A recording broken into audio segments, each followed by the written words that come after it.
Bismillah, Assalamualaikum warahmatullahi wabarakatuh. Alhamdulillah, wassalatu wassalamu ala rasulillah, amma ba'd.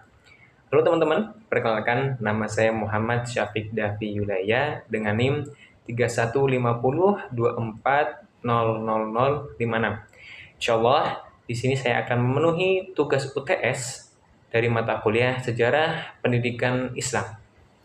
Nah, di sini saya akan membahas tentang sejarah pendidikan Islam pada zaman Rasulullah Shallallahu Alaihi Wasallam.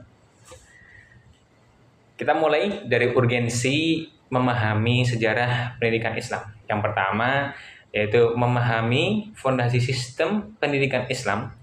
Yang kedua, menggali metode pembelajaran yang diterapkan Rasulullah Shallallahu Alaihi Wasallam. Yang ketiga, mengidentifikasi nilai-nilai universal dalam pendidikan. Yang keempat, memberikan inspirasi bagi pendidikan modern. Ada pula visi dan misi pendidikan Islam menurut Nabi secara universal. Visinya yang pertama adalah pencerahan spiritual, ilmu untuk semua, kemudian persatuan umat, dan kebahagiaan dunia akhirat. Ada pula misinya yang pertama adalah tazkiyah, penyucian jiwa, tazkiyatun nufus. Membersihkan jiwa dari sifat tercela dan mengembangkan akhlak mulia sebagai fondasi kepribadian muslim. Yang kedua, ta'lim, yakni pengajaran. Mengajarkan Al-Quran dan hikmah untuk memberikan landasan pengetahuan yang kokoh bagi umat. Yang ketiga, tabligh, penyampaian, menyebarkan ajaran Islam dengan hikmah dan teladan yang baik kepada seluruh umat manusia. Oke, teman-teman, kita masuk ke dalam pembahasan. Nah, pada sejarah pendidikan Islam zaman Rasulullah SAW ini terjadi dua periode. Yang pertama adalah periode Mekah dan juga periode Madinah. Periode Mekah ini terjadi selama 13 tahun. Dan periode Madinah 10 tahun. Oke, ada pula pembahasan dari sejarah pendidikan Islam zaman Rasulullah ini. Yang pertama yang akan kita bahas adalah yang pertama adalah visi, misi, tujuan. Yang kedua, kurikulum. Mungkin di situ apa sajakah yang menjadi sasaran, teman-teman ya. Dan ketiga ada sasarannya tentu saja. Yang keempat adalah tenaga pendidik. Kelima, metode pendekatan. Mungkin apa aja pendekatannya, kayak yang kok bisa sampai pada zaman Rasulullah ini sejarahnya seperti apa, sejarah pendidikan seperti apa. Dan yang keenam, lembaga pendidikan.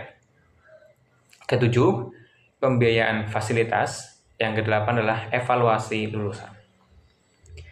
Oke, pertama kita masuk dulu ke periode Mekah ya teman-teman. Kita mulai dengan visi dan misinya.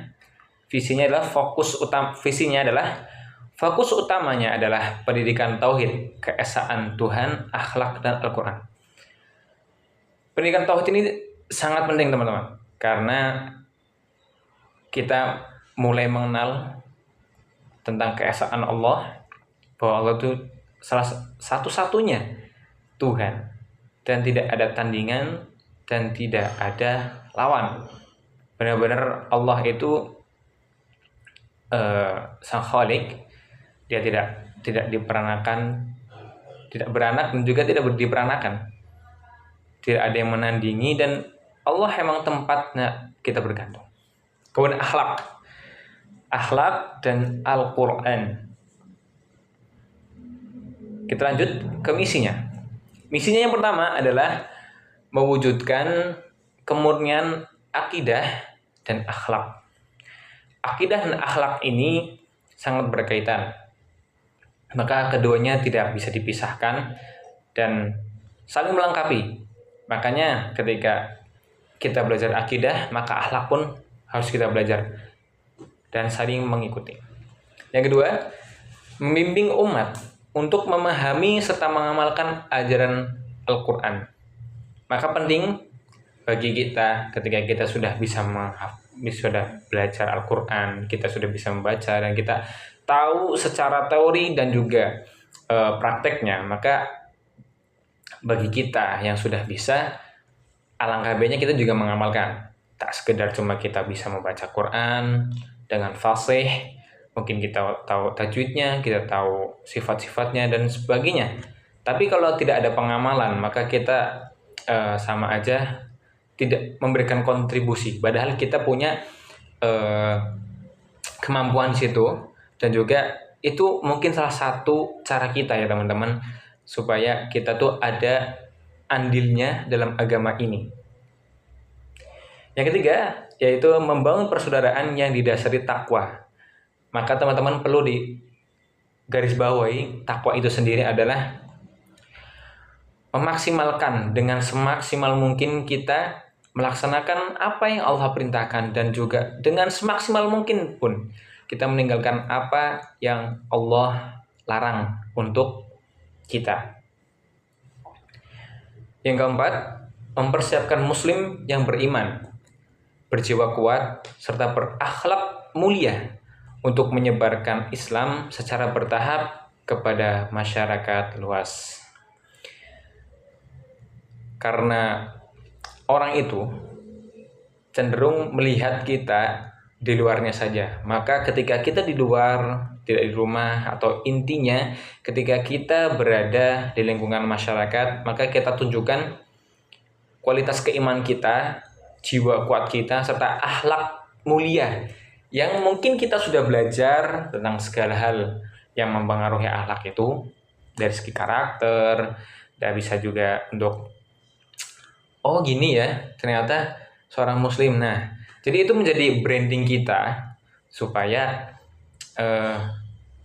kita itu terkadang dalam berdakwah itu tidak harus kita memberikan dalil enggak, tapi dengan akhlak, perilaku itu juga bisa menjadi andil dakwah kita.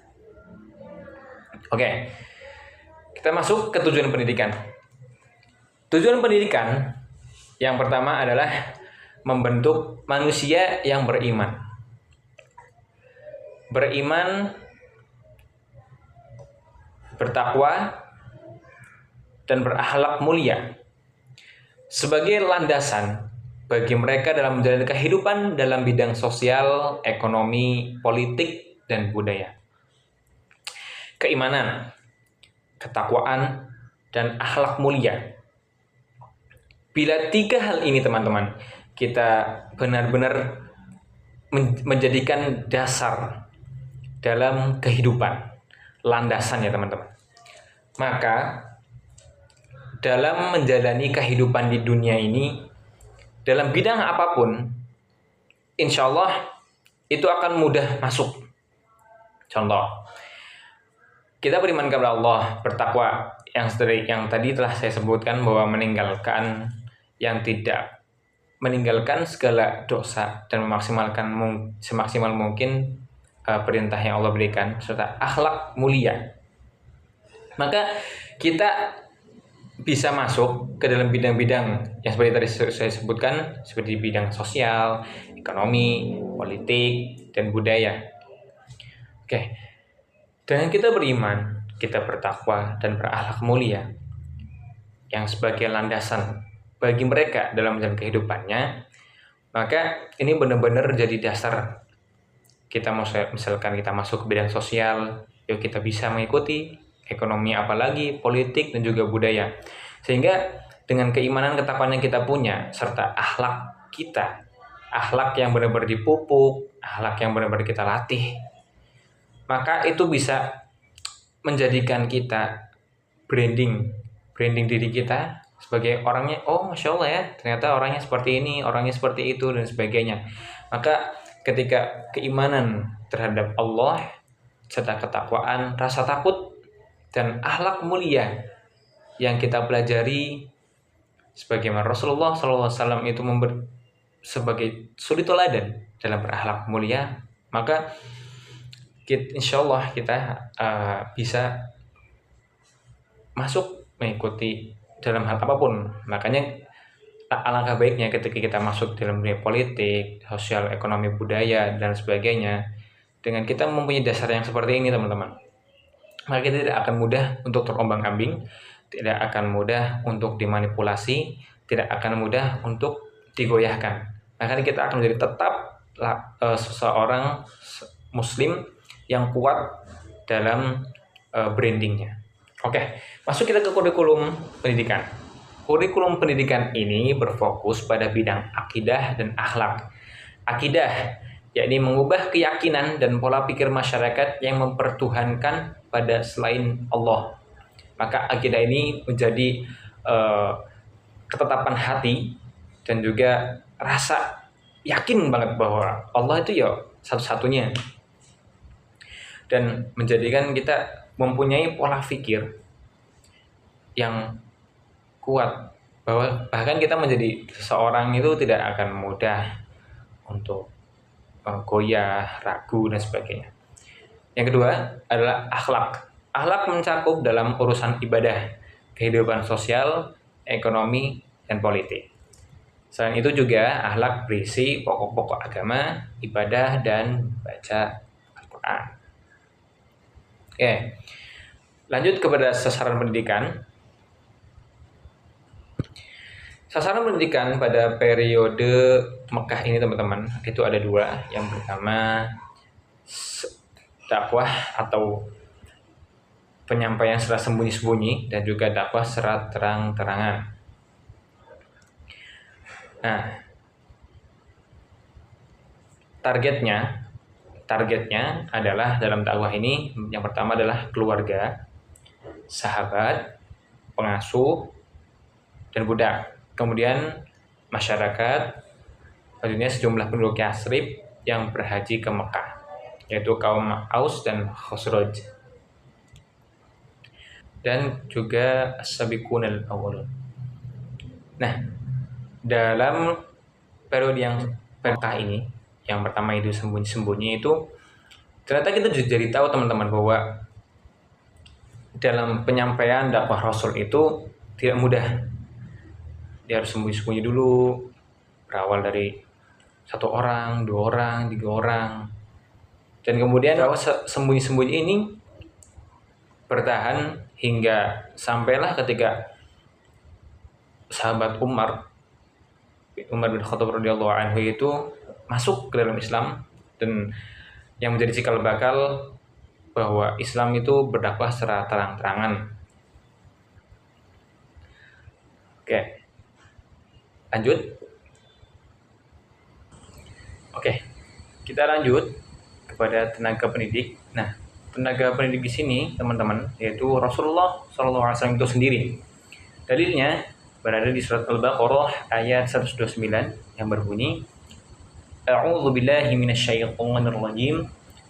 Rabbana wab'ats fihim rasulan minhum yatlu 'alaihim ayatika wa yu'allimuhumul kitaba wal hikmata wa yuzakkihim innaka antal azizul hakim. Yang artinya, ya Tuhan kami, utuslah di antara mereka seorang rasul dari kalangan mereka yang membacakan kepada mereka ayat-ayat-Mu, mengajarkan kitab suci dan hikmah sunnah kepada mereka dan menyucikan mereka. Sesungguhnya Engkaulah yang maha perkasa lagi maha bijaksana. Kemudian dalil yang kedua dari surat Al-Jumu'ah yang berbunyi, Huwallazi ba'asa fil ummiyina rasulan minhum yatlu 'alaihim ayatihi wa yuzakkihim wa yu'allimuhumul kitaba wal hikmata wa in kanu min qablu lafi dhalalin mubin. Yang artinya, dialah yang mengutus seorang rasul, yakni Nabi Muhammad, kepada kaum yang buta huruf dari kalangan mereka sendiri, yang membacakan kepada mereka ayat-ayatnya, menyucikan jiwa mereka, serta mengajarkan kepada mereka kitab-kitab Al-Quran. Mengajarkan kepada mereka kitab Quran dan hikmah sunnah meskipun sebelumnya mereka benar-benar dalam keadaan kesesatan yang nyata. Oke, kita lanjut teman-teman terhadap metode pendidikan. Metode pendidikan sendiri yaitu menggunakan metode yang sesuai dengan fitrah manusia. Yang pertama ada ceramah, diskusi, musyawarah, tanya jawab, bimbingan, teladan, bercerita, dan hafalan. Karena pada zaman Rasul itu belum seperti zaman kita sekarang ya, mungkin dengan digital internet atau buku-buku yang sudah banyak dan sebagainya. Nah, di metode ini yang pertama itu adalah ceramah. Maka Nabi menyampaikan tentang dalil, ilmu, ataupun yang Allah sabdakan dalam Al-Qur'annya. Dan Nabi itu termasuk Al-Quran yang berjalan ya teman-teman. Jadi beliau Masya Allah tidak ada celahnya. Yang kedua diskusi. Diskusi dan atau musyawarah ini teman-teman, itu secara tidak langsung menggugahkan pemahaman kita.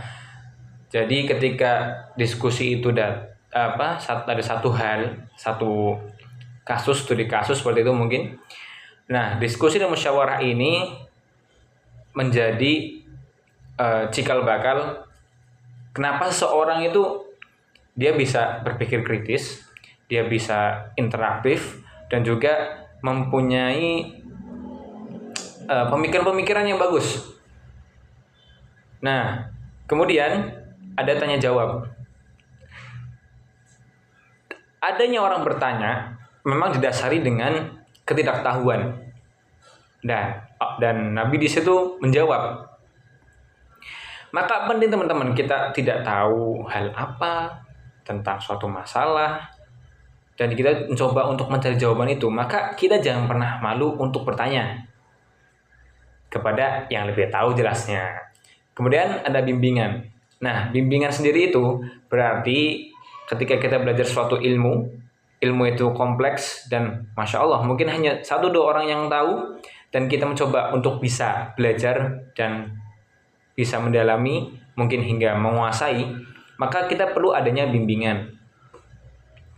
Maka di situ Nabi Shallallahu Alaihi Wasallam membimbing para sahabat dengan telaten, penuh kesabaran, dan Masya Allah mereka adalah generasi terbaik karena pembimbingnya langsung dari Rasulullah SAW.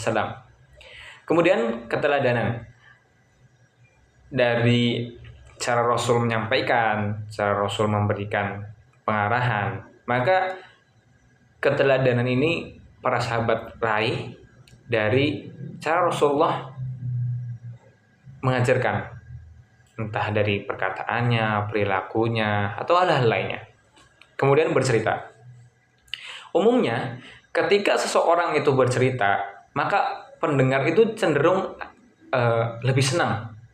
Ibarat kayak kita ketika mendengarkan suatu hal, maka ketika dosen atau guru mulai mengajar, apalagi mereka akan menyelipkan suatu kisah atau mereka bercerita, maka kita cenderung akan lebih senang mendengarkan. Bahkan saking senangnya, bahkan saking kita menikmatinya, sampai kita sadari kita terlelap dalam mimpi teman-teman.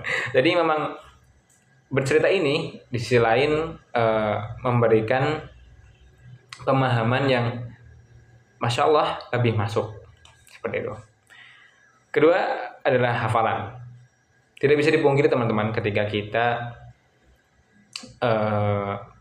tahu akan suatu ilmu, maka tak jarang dalam ilmu tersebut kita menghafalnya. Bahkan menghafal ini sebenarnya hal yang basic, karena di zaman sahabat dan Rasul sendiri itu juga menyampaikan ketika Masya Allah ketika benar-benar otak kita ini bersih dari segala kemaksiatan, kemunafikan, hal-hal buruk, itu cenderung hal yang kita hafal itu akan cenderung lebih cepat masuk. Dan para sahabat melakukan itu. Dan mereka pun merasa ketika hafalan itu masuk, maka mereka seperti ada perlindungan. Ibarat contoh ya teman-teman, kita menghafal Al-Quran. Nah, ketika kita menghafal Al-Quran, mungkin dalam konteksnya itu kita yang menjaga Quran itu. Tapi pada hakikatnya, hafalan itulah yang menjaga kita dari perilaku kemaksiatan, kemungkaran, dan hal-hal buruk lainnya. Oke. Pada periode Mekah ini, ada lembaga pendidikan. Yang pertama adalah rumah Rasulullah SAW dan juga sahabat rumah Arqam bin Abi Al-Arqam. Oke. Maka disinilah pusat pendidikan para sahabat ketika masa periode Mekah itu. Karena untuk secara terang-terangan di Ka'bah itu belum bisa ya teman-teman. Kemudian pembiayaan dan fasilitas. Secara eksplisit belum ditemukan data yang pasti. Tapi secara implisit Rasulullah, Abu Thalib, Khadijah binti Khalid, dan sebagian sahabat dekat Rasulullah SAW seperti Abu Bakar, Ali bin Abi Thalib, dan Al-Arqam. Maka pembiayaan ini belum secara jelasnya belum terpastikan ya teman-teman. Dan kami belum menemukan data yang pastinya berapa. Tapi secara fasilitas ya tadi mungkin dari rumah dan juga mungkin ada sahabat pendukungnya seperti yang tadi kami jelaskan, yang telah kami sebutkan. Kemudian evaluasi dan lulusan. Evaluasi dan pemberian ijazah seperti sekarang ini belum ada pada saat itu. Jadi zaman itu belum ada ya teman-teman, kayak S1, S2, S3, misalkan sarjana pendidikan, SPD, atau sarjana hukum SH, terus magister apa dan sebagainya, itu belum ada. Jadi makanya pada waktu itu tuh ya keilmuan mereka akan suatu ilmu, tolak ukurnya bukan karena dia lulusan mana, bukan karena mereka itu dari fakultas ataupun jurusan mereka apa, enggak teman-teman. Bahkan mereka cenderung dominan menyeluruh, karena Masya Allah Rasulullah sendiri yang langsung mengajarkan, dan Rasulullah pun menyampaikan bahwa ketika kalian mendapatkan satu ilmu maka sampaikanlah, balighu anni walau ayah, maka sampaikanlah kepadaku dari Rasulullah maksudnya, yaitu satu ayat. Maka ini menjadi hal yang ketika kita mendapat ilmu itu berarti membuktikan ya, ilmu itu tidak hanya dikonsumsi untuk sendiri, tapi ilmu juga untuk dikonsumsi atau dibagikan kepada orang lain, seperti itu. Oke, setelah tadi kita menjelaskan tentang periode Mekah, kita langsung masuk ke periode Madinah teman-teman. Lagi dan lagi visi dan misi masih ada. Maka kita sebutkan visi dari periode Madinah. Yang pertama adalah unggul dalam bidang keagamaan, moral, kemudian sosial, ekonomi, dan kemasyarakatan, serta penerapannya dalam kehidupan. Nah, misinya memberikan bimbingan kepada kaum muslimin menuju jalan yang diridhoi Allah Subhanahu wa taala. Kemudian mendorong kaum muslimin untuk berjihad di jalan Allah Subhanahu wa taala. Yang ketiga, memberikan didikan akhlak yang sesuai dengan keadaan mereka dalam bermacam-macam situasi, yaitu kalah, menang, bahagia, sengsara, aman, dan takut. Kemudian keempat, mengajak kelompok Yahudi dan Nasrani agar mematuhi dan menjalankan agamanya dengan soleh, sehingga mereka dapat hidup tertib dan berdampingan umat Islam. Kelima, menyesuaikan didikan dan dakwah dengan keadaan saat itu. Maka teman-teman, di periode Madinah ini sudah bukan seperti periode Mekah yang dimana mereka berawal dari sembunyi-sembunyi, kemudian lanjut kepada secara terang-terangan. Akan tapi di periode Madinah ini benar-benar semua kegiatan ini mulai maju satu demi satu. Yang dimana pembelajarannya mereka nggak akan yang kayak ngumpet-ngumpet lagi, nggak akan teman-teman. Nggak mau ngumpet-ngumpet lagi, dan mereka justru membangun masjid, Masjid Nabawi sebagai pusat dakwahnya. Maka di sini adalah cikal bakal yang tadi seperti misinya adalah memberikan bimbingan kepada kaum muslimin jalan yang Allah ridhoi.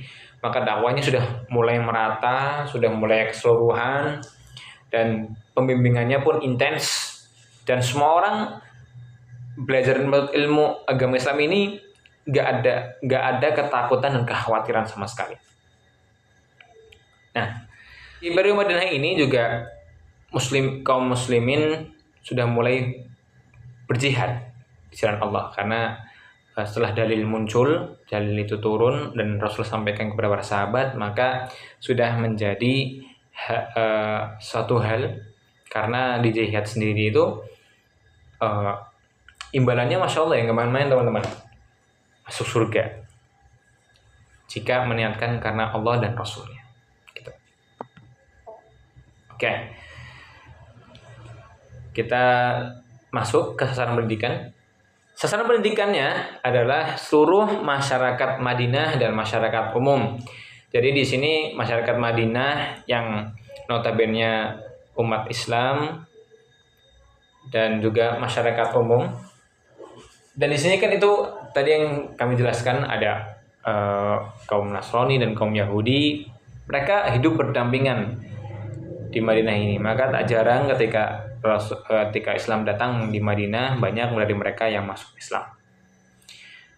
Oke, tenaga pendidiknya, kalau tadi di zaman periode Mekahnya Rasul, maka di sini tenaga pendidiknya mulai bertambah dengan membantu Rasulullah SAW. Ya, tentunya karena di sini sudah melebar dan cangkupan atau orang yang belajar juga mulai bertambah, jadi maka diperlukan tenaga pendidikan yang baru juga. Dan Rasulullah SAW ini di sini dibantu oleh Abu Bakar As-Siddiq, Utsman bin Affan, Ali bin Abi Thalib, Siti Aisyah, Abu Hurairah, Zaid bin Sabit, Abu Dzar Al-Ghifari, Anas bin Malik, Abdullah bin Umar, dan Abdullah bin Amr. Nah, karena tenaga pendidik yang sudah mulai bertambah, maka tentunya penyampaian ilmu pun justru berkembang. Kemudian ada metode pendidikan. Metode pendidikan masih sama seperti di periode Mekah, akan tetapi di sini kan sudah seperti orang yang free atau bebas. Jadi ketika pengamalan ilmu, penyampaian ilmu itu sudah tidak ada rasa ketakutan. Jadi mereka benar-benar menyampaikannya secara maksimal, tidak ada keraguan, dan benar-benar tidak ada ketakutan. Dalam artian ini tidak ada seperti rasa was-was atau akan diintai, akan dibunuh dan sebagainya, teman-teman. Makanya seperti periode Mekah, yaitu tetap dengan menggunakan ceramah, diskusi, musyawarah, tanya jawab, bimbingan, teladan, bercerita, dan hafalan. Oke, kita masuk ke lembaga pendidikan. Bila tadi di periode Mekah itu rumah Rasulullah dan sahabat Arqam bin Abil Arqam, maka di sini adalah masjid, yaitu Masjid Nabawi itu sendiri, As-Suffah dan Kutab. Kemudian pembiayaan dan fasilitas. Yang pertama ada Rasulullah dan hadiah dari sahabat. Kedua, penguasa yang menjalin hubungan diplomatik dengan Nabi Muhammad SAW. Maka di sini sudah mulai merebak ya teman-teman. Jadi dari periode Madinah ini Islam sudah mulai menyebar. Ya, tidak hanya sekedar di Madinah saja, tapi ada hubungan diplomatik dengan penguasa-penguasa di luar Madinah. Evaluasi.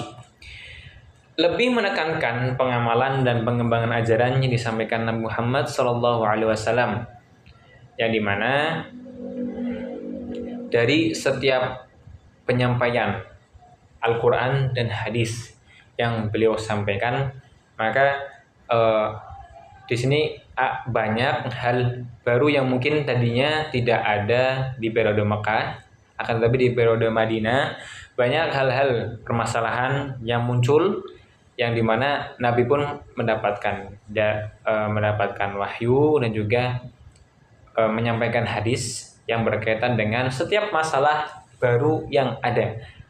Dan itu terjadi ketika para sahabat bertanya, dan Masya Allah, secara keseluruhan ilmu yang menjadi permasalahan di dunia ini sudah pernah terjadi semua di zaman Rasulullah SAW. Maka ketika kita melihat hadis dan juga Al-Quran, maka itu menjadi syarat utama menjadi rujukan kita sebagai penuntut ilmu, ataupun intinya rujukan yang menjadi sumber kita tahu, oh kalau ilmunya seperti ini ya, dasarnya mana? Nah, dari situ.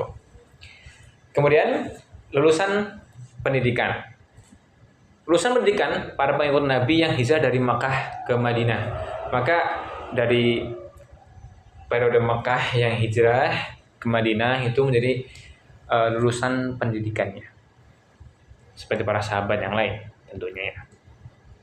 Oke, kita masuk kepada warisan pendidikan Islam untuk masa kini. Yang pertama ada prinsip pendidikan holistik, yakni pendidikan yang menyeimbangkan aspek spiritual, intelektual, emosional, dan sosial dalam membentuk karakter manusia seutuhnya, teman-teman. Kedua, pembelajaran berbasis nilai. Maka integrasi nilai-nilai moral dan akhlak mulia dalam setiap aspek pembelajaran sebagai fondasi pendidikan karakter. Yang terakhir yaitu adalah inklusivitas dan kesetaraan. Prinsip pendidikan untuk semuanya tanpa diskriminasi dan mendorong partisipasi aktif seluruh lapisan masyarakat. Dan yang menjadi kesimpulan bahwa sejarah pendidikan Islam pada zaman Rasulullah SAW ini memberikan gambaran sempurna untuk membangun sistem pendidikan yang tidak hanya mencerdaskan akal, tetapi juga menyuburkan hati dan mengangkat martabat manusia. Maka kita harus tahu teman-teman bahwa hal yang merujuk kepada Rasulullah dan para sahabat ini insya Allah adalah semua hal yang kebaikan. Maka dari mereka kita belajar banyak hal, bahwa setiap pendidikan yang telah mereka upayakan, mereka usahakan itu jangan pernah kita sia-siakan. Karena di zaman yang sekarang itu memang pada akhirnya Islam itu datang dari keasingan, maka akan pulang dengan keasingan. Akan tetapi meskipun akan berpulang dengan keasingan itu, tentunya kita juga harus tahu teman-teman, maka apa yang bisa kita upayakan untuk agama ini dengan secara pendidikan Islam pada zaman Rasulullah adalah kita bisa mencontoh mereka dari sistem pembelajarannya, sistem pendidikannya, dan mungkin kita yang akan menjadi guru bisa menerapkan metode pembelajarannya, pendidikannya seperti di zaman Rasulullah SAW. Dan insya Allah tidak akan ada kekurangan ataupun dalam artian ini kelemahan ya, karena tentunya kalau kita benar-benar mempelajari dengan sempurna dan juga kita tahu apa yang menjadi target utama, tujuan dan niat kita mengajar untuk apa, maka tentunya Allah akan membimbing kita hingga menyelesaikan setiap hal yang menjadi permasalahan ataupun menjadi urusan kita. Maka itu teman-teman sedikit pemaparan materi dari yang bisa saya sampaikan, kurang lebihnya mohon maaf. Jadi bila ada salah-salah kata, salah-salah ucapan ataupun ada kekeliruan dalam penyampaian, maka saya minta teman-teman yang menyaksikan untuk maafkan. Dan barangkali bisa menjadi koreksian, bisa teman-teman isi komentar di bawah ini ya, supaya jadi saran dan masukan bagi saya untuk menjadi lebih baik lagi dalam menyampaikan suatu materi atau suatu ilmu. Billahi taufiq wal hidayah, kurang lebihnya mohon maaf. Wassalamualaikum warahmatullahi wabarakatuh.